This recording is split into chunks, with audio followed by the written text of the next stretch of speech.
Bonjour et bienvenue dans mon journal de lecture hebdomadaire où il s'agit de passer en revue les livres en cours de lecture ou les livres que j'ai terminés durant cette semaine. Alors vous voyez peut-être déjà un personnage connu, mais un personnage connu dans une vision peut-être un peu surprenante. Ce n'est pas l'homme qui tire plus vite que son ombre, mais l'homme qui a trouvé la palissade. Et donc dans mes lectures de cette semaine, les voici dans leur totalité, il y a donc cette bande dessinée dont je parlerai tout à l'heure. Alors je vais commencer par dire les livres que je n'ai pas lus mais qui sont en cours de lecture, ou du moins, c'est pas tout à fait que je ne les ai pas lus, en tout cas pour le rivage des Syrtes, puisque vous avez ma lecture du chapitre des ruines de Sagra que vous pouvez aller voir, toujours dans cette idée de lire à haute voix. Et puis, j'ai laissé de côté un tout petit peu, même s'il me reste assez peu dans cette lecture-là, mais je pense que dès la semaine prochaine, je vous en reparlerai. Le temps d'après de Gene Eckland, cette histoire d'un monde qui s'est effondré, mais d'un nouveau monde qui est arrivé. Mais comme je n'ai pas avancé dedans durant cette semaine, je vais le laisser de côté. Par contre, il me reste donc 4 livres que vous voyez ici, dont je vais parler, des livres qui m'ont pas mal occupé. J'ai parlé déjà de 2 d'entre eux, et puis il y en a 2 autres qui sont nouveaux et que j'ai lus dans leur totalité parce qu'ils sont tous les 2 assez courts. J'ai également terminé l'un des livres dont j'ai déjà parlé. Donc voilà le programme. Il sera question évidemment d'Albert Camus. J'ai fini L'Homme révolté. Il sera question de Nicolas Offenstadt, Le pays disparu, sur les traces de la RDA, que j'ai bien avancé. Et puis 2 livres qui n'ont strictement rien à voir l'un avec l'autre. C'est donc un hommage à Lucky Luke par Blutch, qui s'appelle Les Indomptés, et également Mural de Mahmoud Darwish. Alors, par quoi commencer ? Commencer peut-être par la fin de ma lecture de L'Homme révolté. La révolte est ce qui est au départ de tout, et sans doute après on peut construire dessus. Et Camus décrit ce qu'est pour lui l'homme révolté et les écueils qui sont sur son passage, c'est-à-dire que la révolte est à la fois refus et acceptation. C'est un non et c'est un oui. Et souvent, ceux qui se sont révoltés ou ont construit sur la révolte ont plus détruit que construit et en sont restés au non.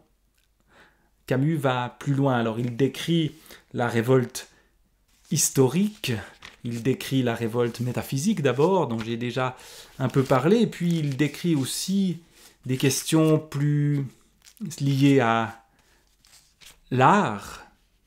L'art, en quoi est-il lié à la révolte ?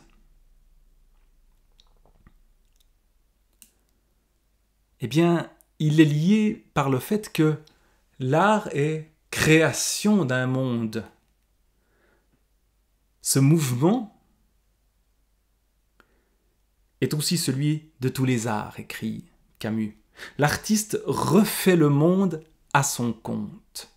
Les symphonies de la nature ne connaissent pas de point d'orgue. Le monde n'est jamais silencieux. Son mutisme même répète éternellement les mêmes notes, selon des vibrations qui nous échappent. Quant à celles que nous percevons, elles nous délivrent des sons, rarement un accord, jamais une mélodie. Pourtant, la musique existe, où les symphonies s'achèvent, où la mélodie donne sa forme à des sons qui, par eux-mêmes, n'en ont pas, où une disposition privilégiée des notes, enfin, tire du désordre naturel une unité satisfaisante pour l'esprit et le cœur.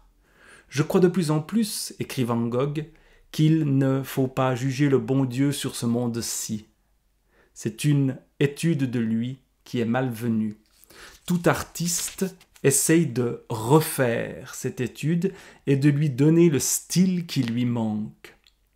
Le plus grand et le plus ambitieux de tous les arts, la sculpture, s'acharne à fixer dans les 3 dimensions la figure fuyante de l'homme, à ramener le désordre des gestes à l'unité du grand style. Il y a cette idée d'unité qui est très importante chez Camus. Et la révolte, au fond, comme point de départ pour la création, pour créer un autre monde, un monde plus unifié que le monde réel, tout en sachant que le monde réel ne peut pas être unifié réellement, dans le sens où la création artistique reste la création de mondes parallèles, et non pas une création historique vouée à l'échec. Vouée à l'échec, l'idéal dans l'art est peut-être approchable, il ne l'est pas dans l'histoire. Voilà des pensées qui me paraissent extrêmement intéressantes dans Albert Camus, en particulier dans ce livre qui développe une pensée extrêmement ambitieuse. L'homme révolté avec cette pensée de midi, une pensée qui se veut au-delà du nihilisme. Et Dieu sait si le nihilisme en son temps était extrêmement fort, et Dieu sait s'il est toujours d'actualité. Alors c'est au-delà du nihilisme, peut-être qu'on le trouve aussi dans la lecture de Mahmoud Darwish. Le nihilisme, on a l'impression que c'est ce qui est à l'œuvre aujourd'hui sur la terre palestinienne, d'où vient Mahmoud Darwish, le grand poète palestinien, que je découvre avec ce petit livre, Mural. Et un petit livre qui est en fait un poème traduit de l'arabe par Elias Sandbar, qui date de 2000, et qui, comme souvent la poésie nous échappe en partie, c'est la création aussi d'un autre monde. Et dans ces lieux-là, sur la terre de Palestine, aujourd'hui, il est urgent, il est vital de créer un autre monde. La révolte est nécessaire, mais elle ne suffit pas. Et donc la poésie est, sinon utile, du moins une aide. Elle est peut-être plus qu'utile. Elle est absolument au cœur de tout. Voici ton nom, dit une femme. Puis elle disparut dans la spirale du couloir. Je vois le ciel là-bas à portée de main, et l'aile d'une colombe me porte vers une autre enfance. Je ne rêve pas que je rêve, tout est réel. Je sais que je m'oublie et que je m'envole. Je serai ce que je deviendrai dans le dernier ciel. Tout est blanc. La mer suspendue sur le toit d'une nuée blanche et le néant dans le ciel blanc de l'absolu. J'ai été et je n'ai pas été. Je suis seul aux abords de cette blanche éternité. Venu avant mon heure, aucun ange ne m'apparaît qui me dit « Qu'as-tu fait là-bas, sur la terre ?» Et je n'entends ni les acclamations des bienheureux, ni les lamentations des pécheurs. Je suis seul dans la blancheur, seul. C'est un homme qui meurt, sans doute. Et il meurt trop d'hommes trop tôt et de femmes et d'enfants sur la terre de Palestine aujourd'hui. Et donc lire ce texte-là, un jour, je serai ce que je veux. Voilà ce que répète plusieurs fois. Un jour, je serai poète. Et l'eau se soumettra à ma clairvoyance. Métaphore de la métaphore que ma langue, car je ne dis ni n'indique un lieu, et le lieu est mon péché et mon alibi. Je suis de là-bas. Mon ici bondit de mes pas vers mon imagination.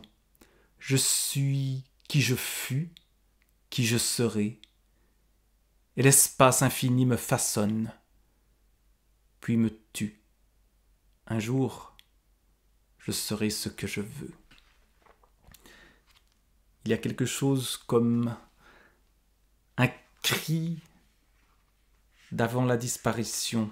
Ô mort, attends, ô mort, que je retrouve ma clarté d'esprit au printemps, ma santé, et tu seras le noble chasseur qui ne tue pas le faon près de la source. Que notre relation soit franche et affectueuse. Pour toi, ce qui te reviendra de ma vie, une fois bien remplie, et pour moi, de toi, la contemplation des planètes. Nul n'est tout à fait mort. Il n'y a que des âmes qui changent d'apparence et de résidence. Ô mort, ô mon ombre, qui me guidera, ô troisième larron, aux couleurs de l'hésitation, dans l'émeraude et la topaze, au sang du pont, aux braconnières du cœur, du loup, au mal de l'imagination. Assieds-toi. Et évidemment, on pourrait lire encore d'autres passages de ce livre-là. On pourrait presque en faire une lecture intégrale pour dire non à la disparition et oui à la vie. Et la disparition, elle est au fond aussi au cœur d'un autre livre dont j'ai déjà parlé et que j'ai bien avancé cette semaine, Le pays disparu de Nicolas Offenstadt, sur les traces de la RDA. On est dans un pays qui a disparu d'une manière étrange. Il n'y a pas eu, comme il y a aujourd'hui en Palestine,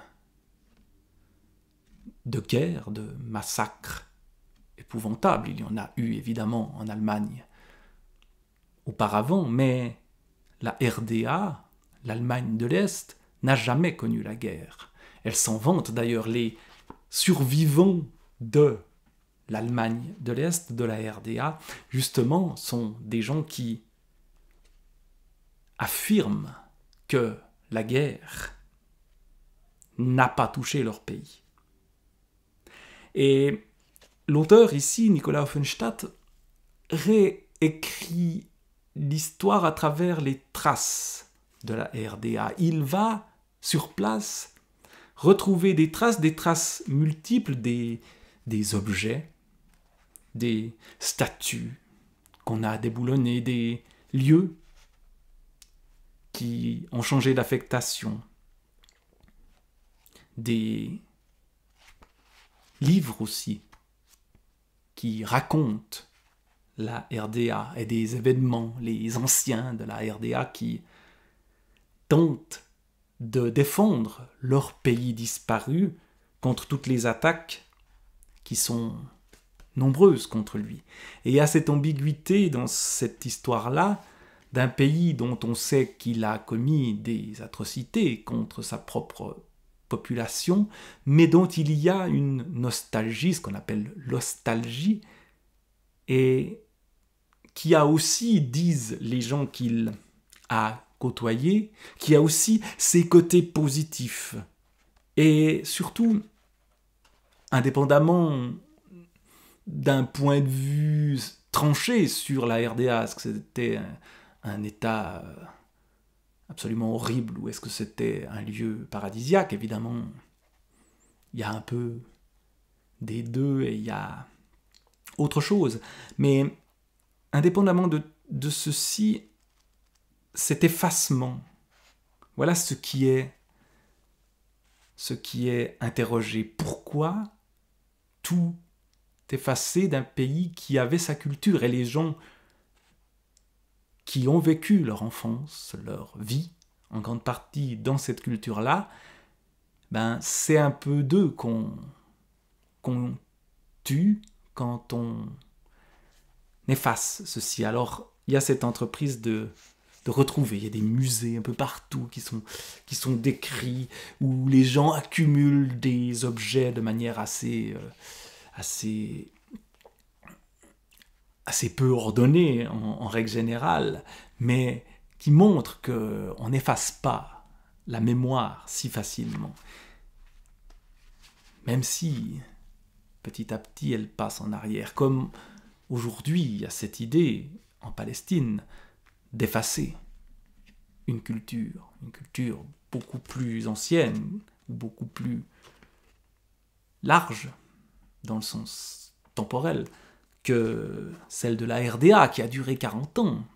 Mais en 40 ans, on vit une bonne partie de sa vie, et certains ont vécu une bonne partie de leur vie dans ce pays disparu, et donc l'histoire sert aussi à ça, à faire en sorte que ce qui a disparu, et il est sans doute bon que cela ait disparu, ben, garde des traces, qu'on garde le souvenir au moins.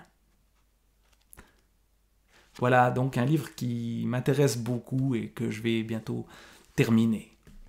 Et puis pour terminer justement la revue de mes lectures de la semaine, on va passer à quelque chose d'un peu plus léger que ces histoires de Palestine, d'Allemagne de l'Est et de révolte, avec donc Les Indomptés, qui est donc un hommage à Lucky Luke vu par Blutch, donc un auteur de bande dessinée. Alors quand on regarde le livre, qu'on ouvre la première ou la dernière page de ce livre-là, on reconnaît les codes de Lucky Luke, mais aussi quelques petites différences.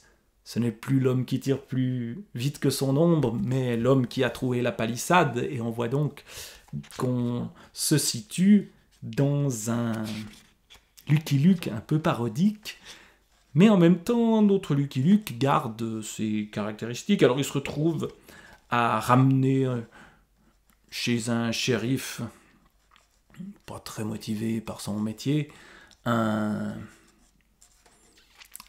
personnage wanted, Rufus Skinker, à $20, donc c'est pas forcément le plus grand des criminels, puis surtout il est assez jeune, et puis il y a ses enfants, ses frères et sœurs en fait, qui sont absolument terribles. La petite fille qui est absolument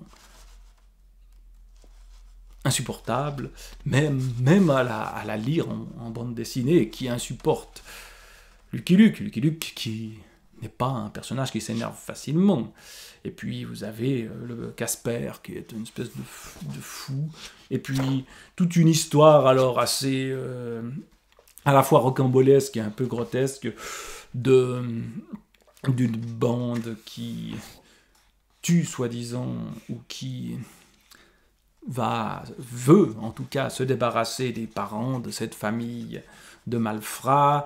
Les enfants, Lucky Luke sait pas trop qu'en faire, donc il va les confier à différentes personnes. Il les envoie dans un cabaret, mais évidemment ça plaît pas aux dames qu'on voit sur cette planche-là, qui sont ces espèces de vautours de la bienséance et du puritanisme, qui elles aussi vont avoir de la peine avec cette insupportable petite fille qu'on voit par exemple dans le saloon. Ici, et qu'est-ce qui se passe? C'est que la petite fille va danser avec les danseuses pendant qu'il y a des bagarres, et ça n'a pas l'air du tout de lui poser problème. Et vous avez Lucky Luke qui essaie de récupérer les enfants, mais c'est pas évident. Lucky Luke n'est pas un bon père de famille, on ne sait pas grand-chose de sa vie sentimentale, mais on l'a jamais vu avec des enfants. Et donc, vous voulez vous tenir tranquille à la fin, Et le garçon lui dit « Je veux de la bière ». Et la petite fille lui dit « Je veux montrer mon derrière ». Voilà un peu le ton de cette bande dessinée que j'ai trouvé très drôle, que j'ai lu avec le plaisir qu'on a à lire un Lucky Luke. Finalement, il n'y a pas une différence si énorme. C'est un hommage à Lucky Luke, c'est pas une critique. Et donc, j'ai trouvé ça très sympathique. Et ça se termine évidemment par I'm a poor lonesome cowboy and a long, long way from home. Voilà mes lectures de la semaine, ce Lucky Luke vu par Blutch, et puis ces histoires de pays disparus.